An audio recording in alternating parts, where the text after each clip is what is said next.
Bonjour, bienvenue sur le IBO Show. Bonjour, bienvenue sur le IBO Show. Nous sommes le 3 décembre 2012 et je suis en grande conversation visiophonique avec Daphné, faut pas que je me trompe, Alessian. J'ai bien prononcé, Daphné? Tout à fait.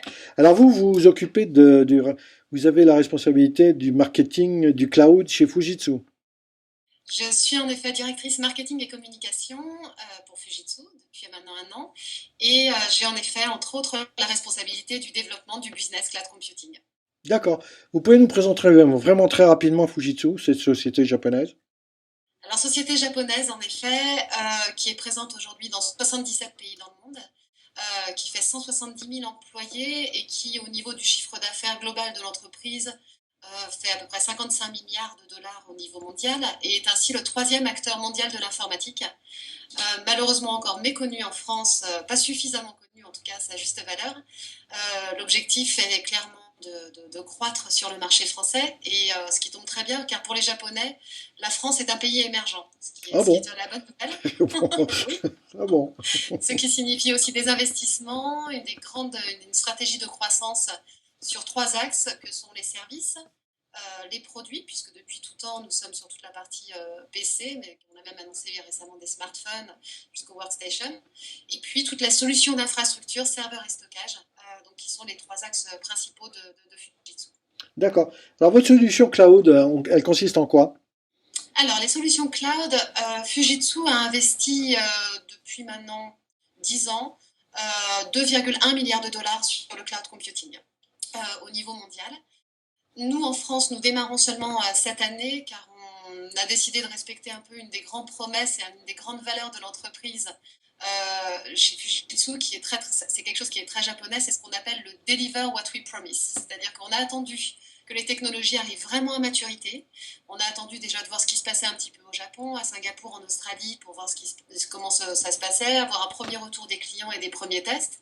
Il y a aujourd'hui 2000 clients au niveau mondial sur le cloud de Fujitsu, avec un excellent taux de satisfaction. Et donc, nous avons décidé cette année de lancer le cloud au niveau national en France. D'accord. Je suppose que Alors, je suppose que les clients au niveau mondial, ce sont des grosses entreprises, non? pas que. Non, non, on va vraiment de la TPE à la grosse entreprise. On s'aperçoit que le cloud représente un intérêt très important pour des TPE et des PME. Et notre offre va vraiment intéresser tout type de société aujourd'hui. Et on n'est pas du tout que sur la grande entreprise au niveau de la France. D'accord. Donc aujourd'hui, en termes d'offres, nous, on commence en France sur la partie infrastructure as a service. Pourquoi? Parce qu'on a aujourd'hui une véritable différenciation sur ce marché. On a trois types d'offres dans le domaine de l'infrastructure as a service, de cloud privé, une offre de cloud public et une offre de cloud hybride, que je vais pouvoir vous détailler si vous voulez avec ces différenciateurs. Eh ben oui, on y va. Alors c'est parti. Alors cloud privé. On commence par un cloud privé qui s'appelle DI Block. Alors DI tout simplement parce que dynamique infrastructure. L'intérêt de cette offre, c'est que contrairement à certains acteurs sur le marché, on a voulu être le plus ouvert possible. C'est aussi une caractéristique de Fujitsu, à savoir d'essayer d'avoir un maximum d'alliances, de prendre les meilleurs sur le marché et d'avoir vraiment une technologie tout en un avec les meilleurs sur le marché. Donc là, en l'occurrence, sur cette offre DI Block, on travaille beaucoup avec VMware, donc il y a du vCloud dedans. Sur la partie réseau, on est allé chercher Brocade, un des partenaires stratégiques de Fujitsu depuis longtemps. Et sur toute la partie interface, on va travailler avec Microsoft. Donc c'est un cloud tout en un qui est préinstallé chez nos clients. Et le gros intérêt aujourd'hui, parce que ça, beaucoup d'intégrateurs pourraient le faire, mais c'est que là, on va tout de suite chez le client ce qu'on appelle un solution pack Hmm. qui va permettre en fait, qui va garantir en fait le cycle de vie du produit du début à la fin avec la mise en cohérence de toutes les couches applicatives et logicielles de la machine dès qu'il y aura un changement de version. Je vous dis n'importe quoi, mais demain, VMware annonce la V2 de vCloud ou V2.1, etc. Sous 24 heures, il y a une offre de service qui est inclue et qui va garantir que toutes les autres couches logicielles, réseau, D'accord. etc., vont pouvoir marcher et donc ainsi garantir la mise à disposition absolument à 100% du service Ça, c'est du pour le produit. privé. Ça, c'est le privé. Alors le Ça, public? c'est la première. Donc, qui s'appelle DI Block. La deuxième offre, publique, c'est une offre qui s'appelle le Global Cloud. Alors, le Global Cloud, le gros intérêt de l'offre déjà de cette offre de cloud public, c'est que donc il y a 6 data centers qui sont identiques sur toute la planète. Donc les 6 pays, c'est le Japon bien sûr, Singapour, l'Australie, l'Allemagne, l'Angleterre et les États-Unis. Donc 6 pays différents. Ce qui va faire un gros plus et ce qui résonne très agréablement aujourd'hui chez nos clients, c'est que en fait nous sommes une société japonaise non soumise au Patriot Act et que donc aujourd'hui il a été décidé par Fujitsu que ces data centers, même s'ils sont strictement identiques, ne vont même pas être reliés physiquement. Autant dire que les sociétés sont garanties, nos clients vont être garantis que les données resteront en Allemagne ou en Angleterre pour le sol européen, ou alors sur la plaque Asie, à Singapour, au Japon, en Australie. Ils choisissent leur data center. Les data centers ne sont pas reliés. Néanmoins, pour assurer un taux de disponibilité à 99,98%, un data center miroir a été construit à 15 km du data center principal pour assurer justement des SLA extrêmement. Donc ça, c'est un vrai point positif. Donc on assure SLA. On assure également quand même une standardisation, puisque c'est des data centers qui sont strictement identiques. Donc si demain, vous avez envie de vous implémenter sur la zone asiatique, il n'y a absolument aucun problème. Vous retrouverez exactement le même catalogue, la même interface, exactement le même niveau de service garanti. Mais aujourd'hui, sans lien entre les data centers, une fois de plus, pour assurer la localisation des données, qui est un des freins principaux à l'adoption du cloud aujourd'hui public. D'accord. En termes de prix, on est extrêmement compétitif. On démarre à 5 centimes d'euros la VM de l'heure, avec un certain nombre de configurations qui sont aujourd'hui un catalogue de services qui est tout à fait aujourd'hui large. On a du Windows, on a du Linux, on est vraiment très ouvert en termes de configuration. On est néanmoins dans un mode B2B. On n'est pas à Amazon où ça, on va payer avec une carte bleue. Il y a un vrai contrat entre Fujitsu et une société avec des SLA qui sont garantis. Enfin, c'est un vrai contrat de service. Avec rétractation des données immédiatement. Enfin, il n'y a aucun engagement, ni en termes de durée, ni en termes de coût. On peut tester. Il y a un test même gratuit pendant le premier mois pour que vous voyez un petit peu la puissance du cloud. Et puis voilà, puis bon, après, une donnée qui est aussi très chère à Fujitsu, on a aujourd'hui des data centers qui sont les plus propres du marché, les moins gris, je dirais, pour ne pas dire les plus verts, avec un PUE de 1,45 et qui aujourd'hui nous garantit vraiment dans l'air du temps une qualité environnementale et une empreinte d'émissions carbone qui est vraiment réduite. D'accord. Alors, en France, qui est un pays émergent, comme vous dites, comment allez-vous commercialiser votre offre? Alors, on va le commercialiser de 2 façons. La première façon, et aujourd'hui l'unique façon, c'est une stratégie 100% indirecte. C'est-à-dire qu'aujourd'hui, Fujitsu a la chance d'avoir 4000 partenaires commerciaux actifs, extrêmement fidèles, très proches de la marque, et qui aujourd'hui sont prêts à partir avec Fujitsu sur ce Global Cloud. À terme, éventuellement, mais je pense qu'on restera en indirect, mais on sera là plus en apporteur d'affaires. On travaillera avec un centre de télévente qui est aujourd'hui à Barcelone, qui détectera des opportunités pour nos partenaires commerciaux. Aujourd'hui, il n'est pas décidé pour ce type d'offre de vendre ça en mode direct. Une fois de plus, l'idée, c'est pas du tout de concurrencer notre canal de vente indirect qu'on souhaite D'accord. conserver et plutôt leur faire partager l'aventure du nuage. Et vous avez lancé ça quand en France? On a lancé ça lors de notre dernier événement IT Future, le 14 juin dernier. Voilà, et plus spécifiquement auprès de nos partenaires commerciaux, lors du dernier événement Partner VIP, qui a eu lieu En le Allemagne? 20, le 20 novembre dernier, avec un écho très très favorable, surtout sur la dernière offre dont je ne vous ai pas parlé encore, qui est le Local Cloud, qui est un cloud hybride, et alors là, qui est parfaitement fait pour nos partenaires commerciaux.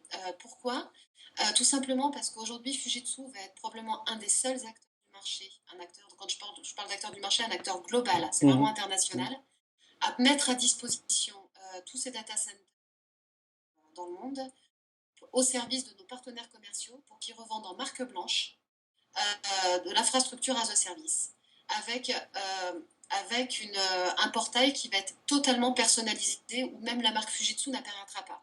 Il n'y aura que le logo du partenaire, on ne verra même pas qu'il y a du Fujitsu derrière.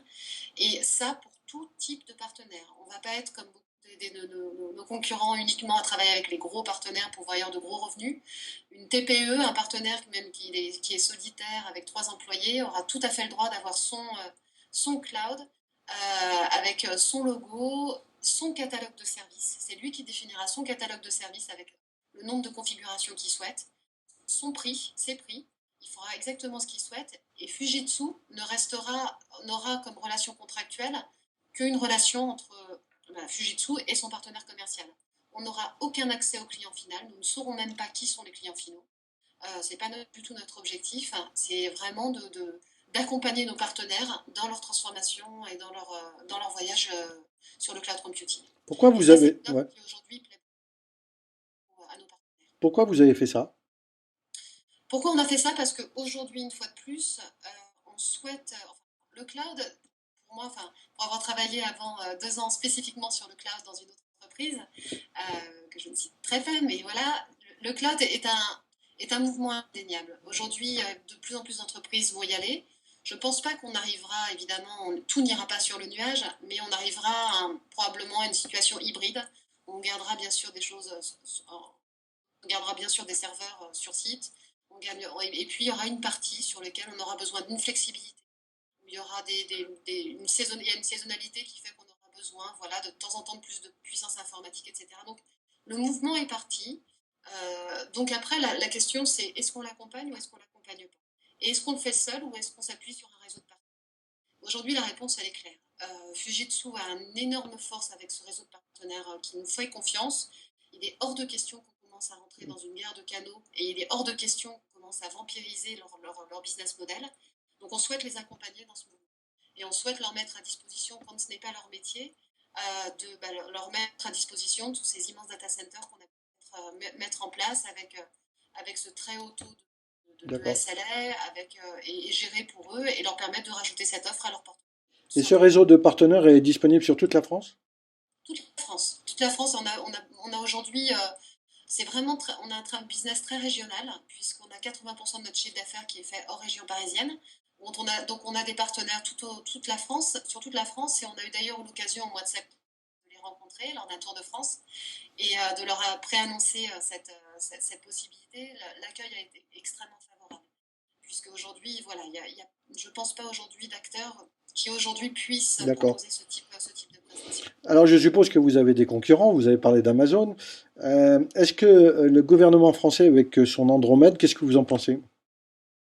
Moi, je pense que c'est une très très bonne, c'est une bonne solution en effet pour les entreprises au niveau local. Néanmoins, aujourd'hui, quelle entreprise ne regarde pas, n'a pas un œil vers l'international? Quelle entreprise n'a pas des ambitions à terme de croître à l'international? Et aujourd'hui, le positionnement de Fujitsu par rapport à Andromède, ça va être vraiment de pouvoir proposer une fois de plus ces data centers sur toute la planète et d'accompagner toutes les entreprises dans leurs ambitions de croissance à l'international. Avec tous les degrés de sécurité qui vont bien. Une fois de plus, aujourd'hui, nos data centers sont en Allemagne et en Angleterre, mais avec tous les degrés de sécurité qui sont requis par l'Union européenne. Et puis à terme, si vraiment on souhaite avoir un cloud français, Claude François, comme disaient certains il n'y a pas si longtemps, j'entendais ça, et ben pourquoi pas, mais et à ce moment-là, on va plutôt les encourager à aller vers des partenaires qui ont adopté par exemple le fameux DI Block dont je vous parlais en début de cette conférence. Donc adopter des technologies Fujitsu sur lesquelles on croit, ils sont hébergeurs et ils vont eux-mêmes bâtir leur portefeuille de cloud sur des technologies Fujitsu. C'est le cas par exemple de 2 de nos partenaires que je peux vous citer, que sont Marsiro, qui est un hébergeur dans la partie ouest du pays, un hébergeur au niveau de Poitiers. Et puis pour citer aussi Elite Technologies, qui a été élu partenaire de l'année et qui aujourd'hui a adopté les technologies Fujitsu et bâti son catalogue d'offres publiques, cloud public dessus. Donc l'idée c'est de pouvoir ainsi proposer tout type de solutions à nos clients. On comprend qu'il y a des clients qui veulent vraiment que leurs données restent sur le sol national, et bien il n'y a pas de souci, on a des partenaires qui sont là et qui les accompagneront. Néanmoins, voilà, on peut offrir aussi cette possibilité d'aller sur nos data centers propres, là aussi avec nos partenaires commerciaux, qui vont offrir ce vrai D'accord. pay as you go immédiatement. Pour les Français, ça pose pas de problème d'avoir leurs données en Allemagne ou en UK? Ça dépend des entreprises. En fait, finalement, on s'aperçoit avec du recul qu'il y a que deux, il y a vraiment deux secteurs d'activité sur lesquels aujourd'hui ça pose un vrai souci. Le secteur public, enfin, voilà, ça c'est clair et évident, qui eux souhaitent absolument garder leurs données sur le sol français. On peut le comprendre et là on laissera largement la place à Andromède ou les autres. Et aussi le domaine de la santé, pour lesquels aujourd'hui il y a des obligations légales de garder les données en France. Voilà, donc c'est un secteur qu'aujourd'hui on poussera soit donc, chez Andromède, soit plutôt on préférera chez nos partenaires commerciaux qui vont adopter les technologies Fujitsu. Pour tout le reste, il n'y a absolument aucun souci d'aller en Allemagne. Alors, de préférence, je vous avoue, en Allemagne plutôt que l'Angleterre. Voilà, et nos data centers sont ouverts pour être visités, pour voir un peu le degré de sécurité qu'il y a, la biométrie qui est à la porte de chaque data center. Enfin, personne ne peut. Enfin, c'est ultra sécurisé et la porte est ouverte pour organiser des visites pour montrer vraiment le degré de sécurité très fort qu'il y a autour de ces data centers. Alors, comme Fujitsu n'a pas mis en place en France un data center, est-ce que vous pensez que c'est parce que les entreprises allemandes ou anglaises sont beaucoup plus évoluées que les nôtres? Non, alors la raison est toute simple. C'est juste une question de taille. Fujitsu en Allemagne, c'est 6000 personnes. Donc il y a vraiment une grande puissance de l'Allemagne qui vient de la fusion avec Siemens il y a quelques années, avec Siemens Nixdorf. Mm. Et en Angleterre, il y a eu la fusion avec ICL il y a quelques années, qui fait que là aussi, je crois qu'il y a 4000 personnes en Allemagne. Donc c'est les deux points forts de l'Europe aujourd'hui, c'est l'Allemagne et l'Angleterre. Ça a été la raison principale des investissements dans ces deux parties.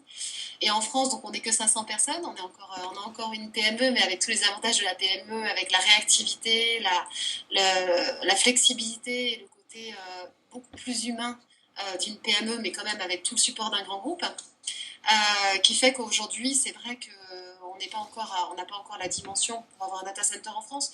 Néanmoins, je ne pense pas que ça soit la stratégie même à terme. Même si à terme, on fait une acquisition où on grossit de manière absolument énorme. On a déjà grossi de 20% en un an. Je ne pense pas que ça soit la stratégie parce que tout simplement, à nouveau, on ne veut pas rentrer en concurrence avec nos partenaires commerciaux. On a un grand nombre de partenaires qui sont hébergeurs. Je vous en ai cité deux tout à l'heure, Massimo Eddy Technologies. Il y a également Telehouse avec KDDI. Donc on a un grand nombre de partenaires qui, eux, font confiance à Fujitsu, ont adopté les technologies Fujitsu de cloud privé sur lesquelles ils bâtissent leurs offres cloud. On ne veut pas rentrer en concurrence avec eux. On veut une fois de plus les aider, les accompagner pour ceux qui ne sont pas hébergeurs, leur offrir cette infrastructure as a service en D'accord. Allemagne. Mais à terme, je pense qu'on va plutôt encourager, et c'est ce qu'on a commencé à faire, à créer un espèce de réseau qui va permettre en France d'avoir un réseau de partenaires vraiment cloud Fujitsu qui ont cet avantage d'avoir la proximité par rapport aux clients. Il y a toujours cette espèce de peur quand on parle de cloud computing, de perdre la proximité, de perdre le contact avec le fournisseur. Et là, proposer à nos hébergeurs justement de garder ce point de contact avec des PME locales, c'est un Ouais, point d'accord. fort et on veut l'encourager. Alors, est-ce que Fujitsu va partir aussi dans le particulier, si je puis dire, avec des solutions comme Dropbox ou autre? Du tout. Et c'est pas du tout prévu dans la stratégie. Aujourd'hui, on veut rester vraiment une entreprise infiniment IT. Pourquoi le mot infini? Parce que infiniment, quand je vous dis infiniment IT, c'est un petit jeu de mots par rapport au logo de Fujitsu où il y a ce fameux petit logo infini. Uniquement pour en B2B. On est D'accord. vraiment une société spécialisée dans le monde du B2B, on n'ira pas dans le monde du particulier. Alors, comme vous êtes une société mondiale, quel est le pays, à votre avis, qui est le plus évolué en matière de cloud? Le pays qui est le plus évolué en matière de cloud. Une bonne question. Merci de Alors, l'avoir posé. vous parlez de manière générale ou juste pour Fujitsu? De manière générale et pour Fujitsu. Parce que c'est pas pareil. Je pense que de manière générale, les Américains ont été, comme très souvent pour toute nouvelle technologie, assez, entre guillemets, early adopters, Oui. très, très en avance. Pour Fujitsu, indéniablement, ça a été au Japon, bien évidemment, qu'on a eu les premiers adoptants du cloud. Et aujourd'hui, on va très très très loin au Japon. Juste pour vous raconter deux petites anecdotes, mais on va très loin dans la démarche cloud au Japon, dans le sens où aujourd'hui, l'idée du cloud, c'est plus seulement de proposer de la flexibilité, de l'infrastructure as a service, etc., du provisioning automatique et tout ce qu'on sait autour du cloud. C'est de mettre le cloud au service de l'humain. Et moi, j'apprécie énormément cette approche et j'espère qu'on y arrivera aussi en France. Pour vous donner deux exemples, le premier, c'est dans le monde de... Enfin, le Japon a un certain nombre de challenges et en particulier, le premier, c'est les personnes âgées qui aujourd'hui ne trouvent plus de place dans les maisons de retraite, dans les hôpitaux, etc. Et donc le Japon a vraiment comme ambition de développer la télémédecine de manière vraiment très très forte, encore plus forte qu'en France. Alors ce qu'ils ont fait, c'est que tout simplement, eh bien, dans les maisons, chez les particuliers, ils ont installé des capteurs sur le réveil, sur la télévision, sur euh, tout ustensile que peut utiliser une personne âgée, par exemple, à son réveil, et puis même au cours de la journée. Et on sait très bien que la personne à telle adresse va appuyer à 7h du matin sur son réveil, à 7h30 sur sa télé, à 8h sur sa bouilloire, etc., etc. Toutes ces données sont remontées dans le cloud via l'Internet des objets. Si une demi-heure après, ou un quart d'heure après, c'est totalement paramétrable, la personne n'a toujours pas utilisé aucun des ustensiles qu'elle est censée utiliser à telle heure, une alerte est automatiquement envoyée. D'abord un SMS, puis un coup de téléphone, puis une visite, selon le degré d'urgence. Et on développe comme ça la télémédecine vraiment de manière très forte, avec un excellent succès. Le deuxième exemple, c'est dans le domaine de l'agriculture, où là aussi, il y a un gros problème de vieillissement de la population, qu'aujourd'hui, les agriculteurs abandonnent de plus en plus les terres du Japon parce que c'est trop fatigant et que, en plus, avec les catastrophes naturelles, c'est loin d'être simple à gérer. Et alors là, pareil, ils ont mis en place, grâce à l'Internet des objets, des capteurs, pareil, c'est un peu partout sur les terres des agriculteurs. Les données en termes d'hydrométrie, de taux d'oligo-éléments, de tout ce que vous pouvez imaginer pour qu'une terre soit rentable, sont envoyées également dans le data center cloud du Japon. En plus de ça, à ça sont mélangées les données météorologiques, plus les best practices, les meilleures pratiques en termes d'agriculture au niveau mondial. Le tout est mixé et au final, l'agriculteur reçoit chaque matin sa feuille de route de la journée où il sait exactement à quel endroit il doit aller mettre telle eau, tel oligo-élément, etc. pour augmenter la rentabilité de son exploitation et surtout diminuer aussi le taux de fatigue dû à ça. C'est le genre d'expérience et le genre d'atout du cloud, parce que pour ça, il faut évidemment avoir des immenses data centers, toutes les données qui se mélangent, etc. et qui, voilà, on ne peut pas avoir à une échelle personnelle. Et donc le cloud au service au final de l'humain et de la société, c'est quelque chose que je trouve absolument fabuleux et qui va au-delà de, voilà, aujourd'hui les préoccupations de nos clients que sont réduire les coûts, mutualiser, gagner en réactivité, en flexibilité, qui sont certes aujourd'hui nos préoccupations d'aujourd'hui, mais demain, mettre à disposition ces technologies au niveau de la société, je trouve que c'est absolument fabuleux. Et ça, les exemples que vous venez de citer, vous avez l'intention de les mettre en œuvre en France? Bien sûr, bien sûr. Alors maintenant, on attend le degré de maturité du marché pour y arriver, bien évidemment. Mais bien sûr, la France s'est portée pays pilote pour le faire dès 2013. Et on va voir si on a une réponse positive, c'est ce que je souhaite. Mais en tout cas, les technologies étant là, étant prêtes, marchant au Japon avec d'excellents résultats, je souhaite vraiment qu'on y arrive en France. D'accord. Qui a décidé que la France était un pays pilote? C'est une demande que nous avons faite. On attend la réponse. Mais vous avez fait à qui?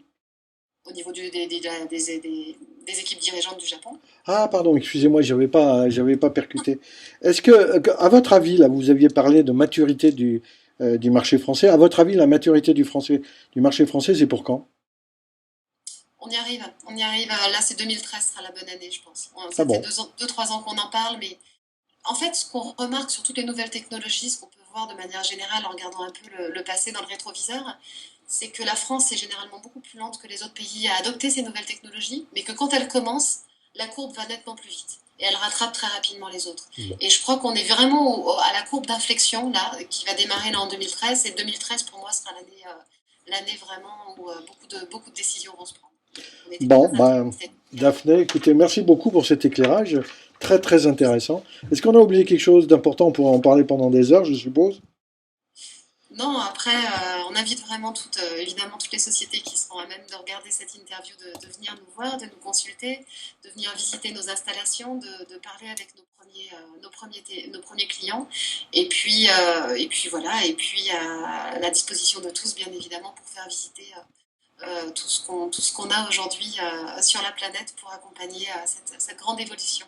Eh bien, Voilà. écoutez, merci beaucoup. On reste en contact et puis bonne continuation. Merci, c'était un plaisir. Je vous en À prie. bientôt. Au revoir.